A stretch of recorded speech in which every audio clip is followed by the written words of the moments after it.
Pensando nas causas e efeitos, nessa relação de causa e efeito, eu diria o seguinte, que é muito comum a gente ouvir fatos a respeito do mundo que nos rodeia e que se fundamentam em relações de causa e efeito.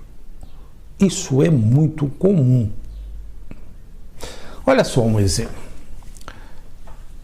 Imagina que alguém lhe diga o seguinte: fumar causa câncer pulmonar.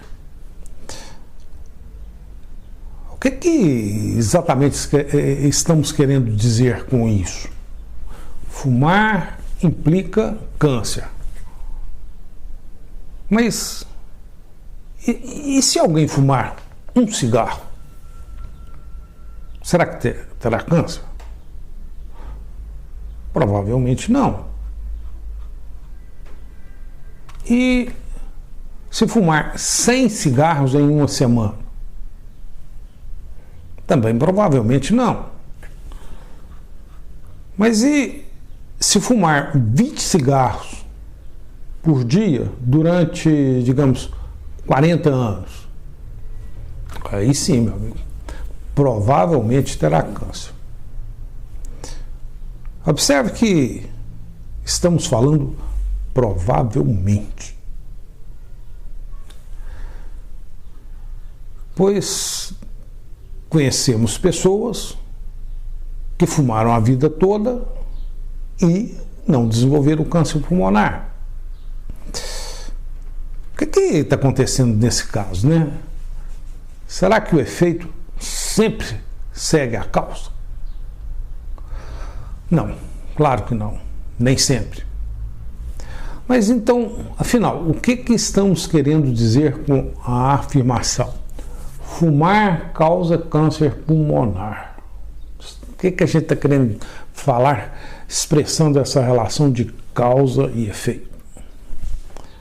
Olha, estamos querendo dizer que, dada a causa, em uma situação bem definida, temos uma probabilidade alta de verificar o efeito.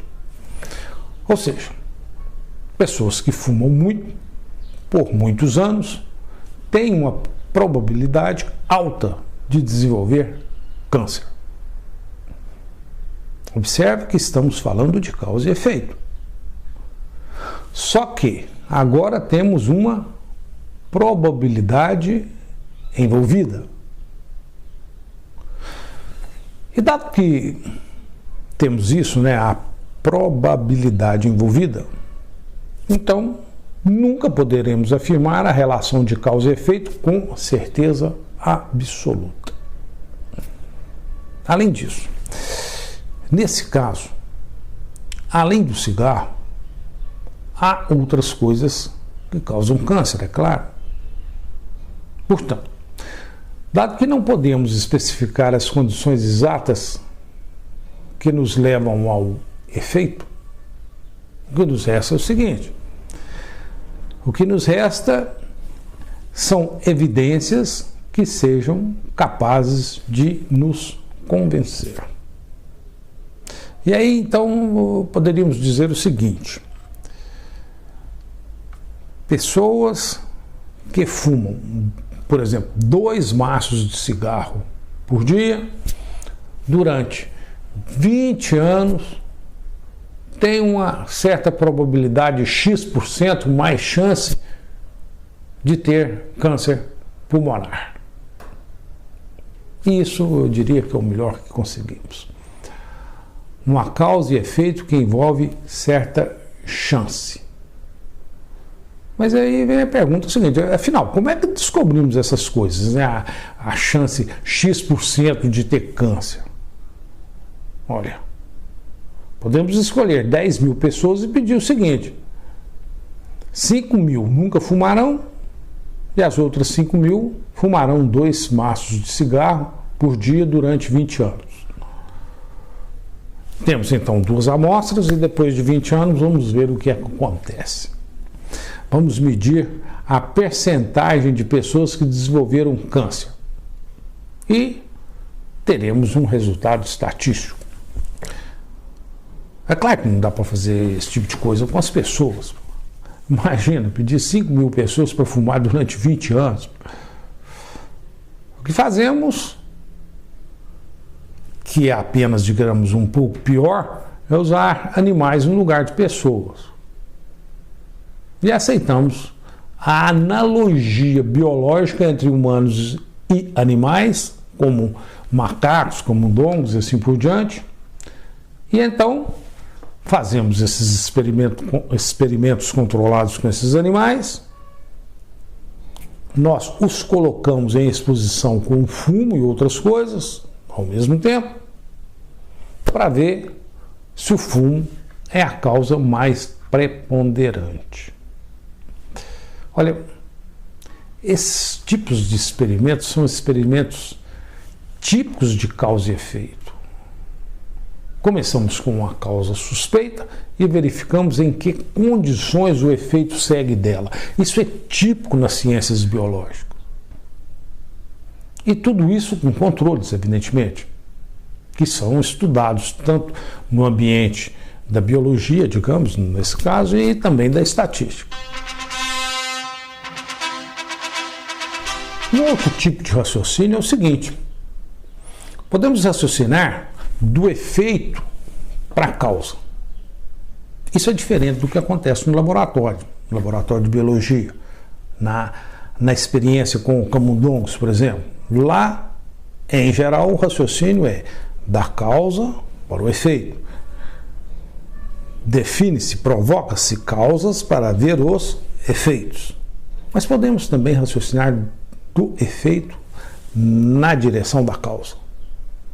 Como assim? Podemos, por exemplo, separar fumantes. Em relação a essa questão do câncer pulmonar, podemos separar pessoas que são fumantes e que fumaram a vida inteira. Podemos separar e analisar pessoas que vivem em áreas de alta poluição, que trabalham em mina de carvão, que bebem muito, ou as que comem alimentos enlatados. Olha, é claro que temos que imaginar grupos com relevância para o tal efeito. Estou querendo analisar câncer pulmonar. Puxa, aí a gente tem uma certa intuição. Vamos observar a turma que fuma muito, que fumou muito durante toda a vida. Não vamos, por exemplo, separar grupos de divorciados e não divorciados. Isso não tem nada a ver com câncer pulmonar. Temos que procurar por causas que possuem evidências para o efeito. Assim, se dissemos, por exemplo, o Zé fumou 2 maços de cigarro por dia durante 30 anos e está com câncer.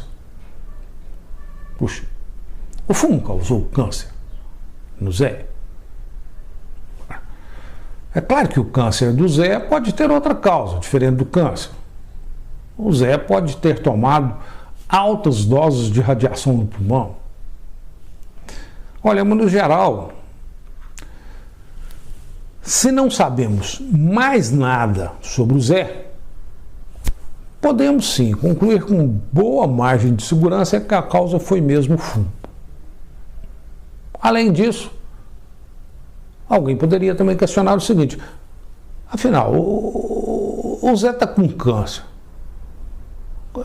Que diferença faz saber a causa? Bom, para o Zé, certamente nenhum. Ele já está com câncer, meu amigo. O leite já derramou. Mas, para um jovem de 20 anos e para as políticas de saúde do Estado, certamente tal informação pode ser bem importante. É assim mesmo. Estamos falando de causa em populações, que levam em conta as probabilidades. Não estamos falando de relação de causa e efeito gerais, que são, digamos, válidas ou muito fortes. Estamos falando de um fato social. E para estabelecer essa relação de causa e efeito, vamos aos efeitos. as pessoas que estão com câncer pulmonar. E em relação a esses grupos, o que essas pessoas têm em comum? Engraçado, né? Para terminar, essa história de fumar e tentar deixar de fumar, isso me faz lembrar de uma amiga, a Marcinha. Puxa, a Marcinha é uma pessoa bem inteligente, cara. Poxa, tem doutorado e desenvolve várias pesquisas em várias áreas. Ela dá uma aula brilhante de algoritmos. Mas certa época a Marcinha estava fumando. E ela sabia da implicação. Fumo causa câncer. E aí perguntei para a Marcinha: poxa, por que você não toma algum remédio desses aí para te ajudar a deixar de fumar?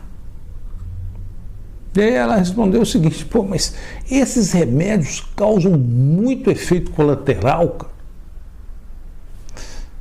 Bom, eu ouvi o raciocínio da Marcinha, porque eu respeitava a Marcinha, eu respeito a Marcinha, né? Mas, puxa, raciocínio engraçado desse, né? Muito efeito colateral do remédio que ajuda a deixar de fumar o resto da vida. E aí tem essa história de câncer. Interessante pensar sobre o raciocínio das pessoas.